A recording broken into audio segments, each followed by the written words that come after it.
There are a lot of people who were critical of anti-war voices who did not want to bomb Iran on behalf of Israel. The concern was that the United States would get dragged into a long, hot war with Iran, and it would be a complete and utter disaster. Now they're essentially celebrating the fact that, look what happened. We bombed their nuclear sites. We haven't gotten into a hot war. All of these people were just fear-mongering about our relationship with Israel, what we were doing to these nuclear sites. Everything is totally okay. Except I don't think that the situation with Iran is over yet. And luckily, to speak about this, we have Executive Vice President of the Quincy Institute, Trita Parsi. Trita, it's been a long time since I've had you on the show, and I'm so happy you're here. Likewise, good to see you again. Good to see you.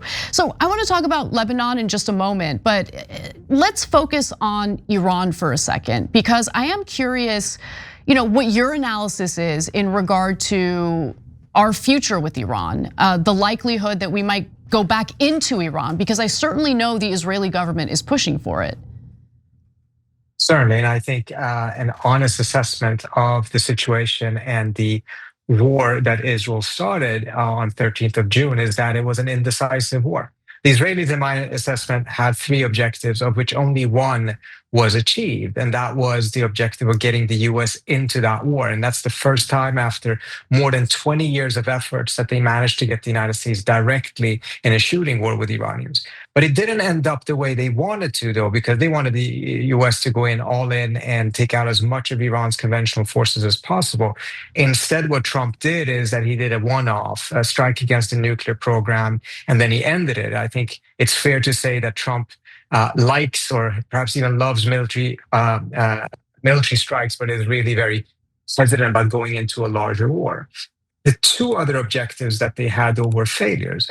The second one was to decapitate the regime. And though they had some very significant intelligence successes in the first 24 hours of the war, the Iranians never lost full control of their command and control. And within 24 hours were shooting back at the Israelis, replaced a large number of senior military officials that the Israelis managed to assassinate, together with their families, incidentally. Yeah. And the third and the most important objective, and it actually brings us into Lebanon as well, is that the larger objective of the Israelis is to reduce Iran into another Lebanon or Syria, a country that Israel can bomb at will, with impunity, and very importantly, without US involvement. Clearly, that is not where the Israelis are with Iran right now. Without massive American support, the Israelis couldn't have done anything. But they were hoping to go much further, I suspect, in the first attack towards that goal than they did, to a large extent because of the effectiveness of Iran's missiles. But having started this campaign out, they cannot afford to end it until they have finished from their own standpoint. Because if they give the Iranians too much time, the Iranians will rebuild their air defense systems, perhaps buy better ones, root out the Mossad presence inside the country, et cetera, which then leads to a scenario in which I think the Israelis are bound, based on their own logic, to start this war relatively soon again. I would suspect that they will do so before December, because once you enter the midterm elections in the United States, it's not prohibitive, but it makes it a much more complicated matter for the Israelis, because they still need a tremendous amount of American support to do this. But do they need a tremendous amount of American support? Because public polling in the United States has shown for many months now that the majority of Americans are not in favor of what Israel is up to. Now, there are some polls that, if you break it down based on, partisanship, there are more Republicans who are in favor of Israel as opposed to Democrats. But nonetheless, when you take the American population as a whole, polling and several different polls have indicated Americans want this to stop. And they're, Oh, absolutely. You're right. There's no doubt about it. What I'm referring to is that they need America's military support to be able to do this. They cannot defend their own airspace without massive American support. I mean, for instance, take a look what happened in October of last year. Mm-hmm. That's when they had another shooting war between Israel and Iran. The Iranians managed to penetrate Israel's air defense system with some of their more medium quality missiles, to the point in which the Israelis begged the United States to put the THAAD battery system inside of Israel, which is the most advanced system the United States has. that they had that operating in the war in June, and it still was not sufficiently efficient to take down all the Iranian missiles. In fact, the Iranians managed to wreak a tremendous amount of havoc inside of Israel. So take the American aspect of it out, and the Israelis are in a much, much weaker position. So they still need a tremendous amount of American support. I think the Israelis do know quite well that they are losing the American public. And as a result, that just adds more impetus for them to do this as soon as possible before they have lost even more of the American support and before the political landscape in the United States changes to the point in which perhaps next time around, Trump actually will tell them no instead of telling them a half yes. Okay, so I want to have a better understanding of Iran's actual military capability, because the fact of the matter is, it's become abundantly clear to me based on the restraint that's been demonstrated by the Iranians that they don't want to go to war. They don't want to go to war. But at the same time, I do question if it's because we have overestimated their military capability and they're actually much weaker than previously thought, or if it's because they just don't want to get engaged in a prolonged, military intervention. I know for a fact they weren't actually building nuclear weapons. I think that they wanted to present a latent, deterrent, enriching uranium up to 60%, but they didn't have any way of delivering a nuclear weapon if they planned on using it. I mean, they were still years away from actually having that capability. But, you hear a lot about, Iran is a real, it's a formidable foe militarily to the United States. I remember reading a lot of analysis about that, but it seems like they had like a very muted response to what the United States did in bombing the nuclear sites, and also in regard to Israel's bombings, Israel's intention to start a war with Iran, and more importantly, Israel's been bombing Iran. I mean, Israel has been assassinating all sorts of people in Iran with impunity. So what's really going on with Iran? What is their military capability? I think it's a great question. And I think to a large extent, it actually is a mixed picture, but it's also wrapped in a degree of strategic indecisiveness. You see, the Iranians took a tremendous amount of hits from the Israelis for a very long time without responding, or at least not responding particularly harshly. And that, again, goes to your first point. If they wanted a war, they had every opportunity for the last 5 years to start one or to accept one as the Israelis were striking their assets in Syria and other places. They didn't. And it was partly because they had a strategy that they call strategic patience. The time was on their side. They were going to build up their resources, their capabilities, strengthen these different groups that are allied with them, the Houthis, various groups inside of Iraq, Hezbollah, etc. And actually, if there is to be a confrontation, it would be at a point down the road when they're in a relatively stronger position. But the weakness of that strategy was that the Israelis understood that they, as a result, could actually take a lot of hits against the Iranians without the Iranians responding, precisely because they were playing the patient game.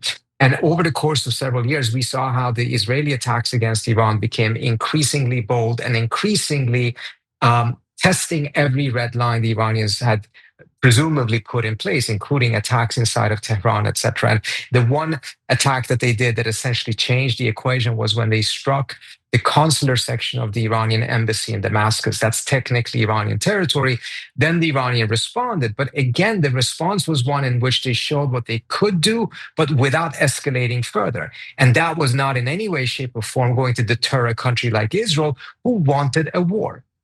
If you want a war, then that clearly is not enough of a pushback against you. So we've seen how the Israelis have continued to escalate. Now, there's a lot of conversations in Iran about this strategic patience. Essentially, it has ended. But the question is what it's going to be replaced with. And there, the picture is mixed. The Iranians have a very weak air defense system, clearly. Their only deterrence is the effectiveness of their missiles. And in that area, they've actually proven themselves to be quite effective because they managed to go through all of the different layers of Israel's air defense system, including the American layers. But that doesn't mean that Iran can take all of these different hits, or that they have a good answer to it. They don't have much of an air force, they don't have much of an air defense system. And on top of that, many of the different groups that they have been allied with, Hezbollah, etc., have taken massive hits from the Israelis over the course of the last 2 years. So that brings me to Lebanon. There is a considerable amount of pressure being applied to the Lebanese government to essentially use their military to disarm Hezbollah at a time when Hezbollah has been weakened as a result of, Israel's military intervention, of course, aided and abetted by the United States. The threats range from we're going to cut you off from foreign aid to there's going to be military intervention, certainly with Israel going in. But at the same time, look, I'm just going to tell the truth and not pretend like this isn't the reality.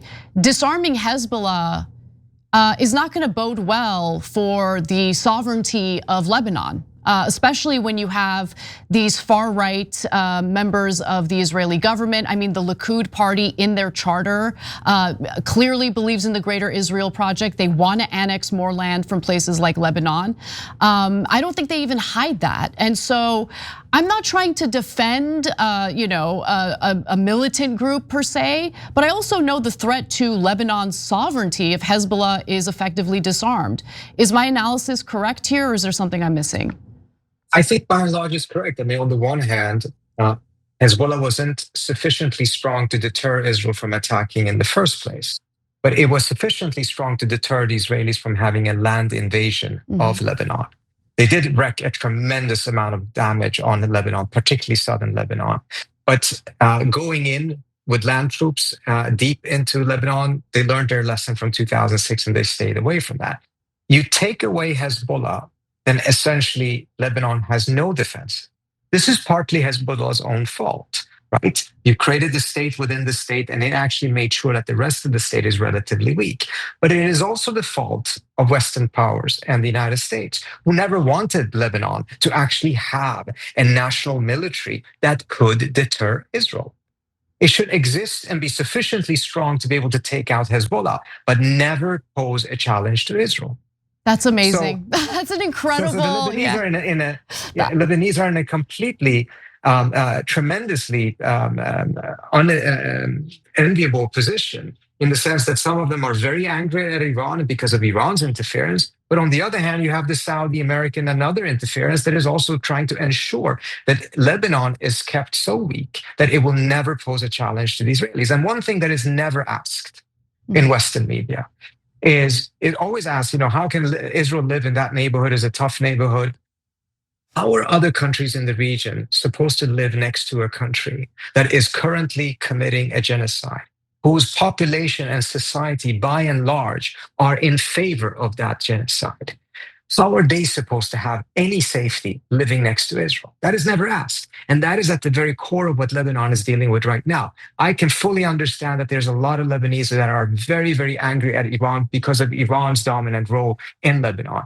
I'm surprised and at times confused why they don't feel the same anger when it comes to what Saudi Arabia has done or what the US currently is doing. The US is currently pushing effectively Lebanon into a new civil war. Rest assured, the Lebanese government wants to make sure that they disarm Hezbollah, but they want to do it in a manner that incorporates the Shia population and Hezbollah into the larger state of Lebanon, which means that at the end of the day, the state doesn't lose capacity.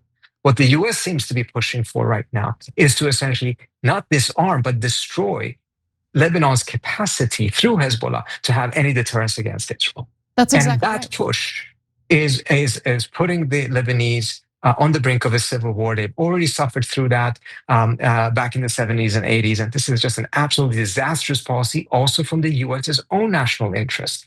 You see, in my view, the US's interest is to really reduce its military involvement and presence in the region. This region does not matter that much to the United States any longer. It is not a vital interest for the United States. The more we're playing these games, supporting Israel here or interfering in these different ways, the more we get entangled into the many different conflicts and problems that exist in the region. And the further away we are from all of the promises that not just Trump, but also Biden and others have made, which is that we should be starting to disentangle ourselves from the many conflicts in the region. Trump really made that a major promise. We're walking in the opposite direction, not only because of what's happening in Lebanon and the push for the disarmament in a way that will actually cause a civil war, but also with this ridiculous plan in Gaza, which in many ways is worse than what the US did in Iraq.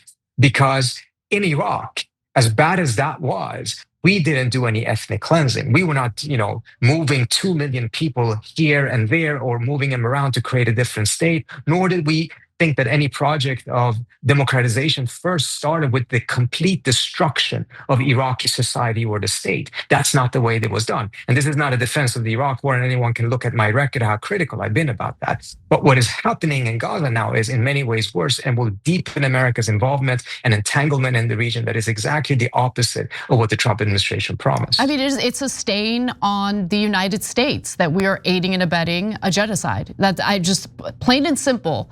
And so we have lost the moral high ground in the international community.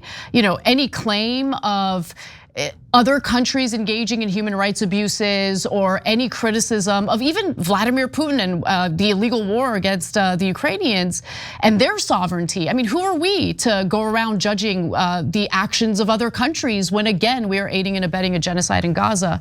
Trita Parsi, as always, you're brilliant. I appreciate the work you do. He's executive vice president of the Quincy Institute, and I hope you'll come back soon because I do appreciate your analysis. Thank you so much for having me. Every time you ring the bell below, an angel gets his wings. Totally not true, but it does keep you updated on our live shows.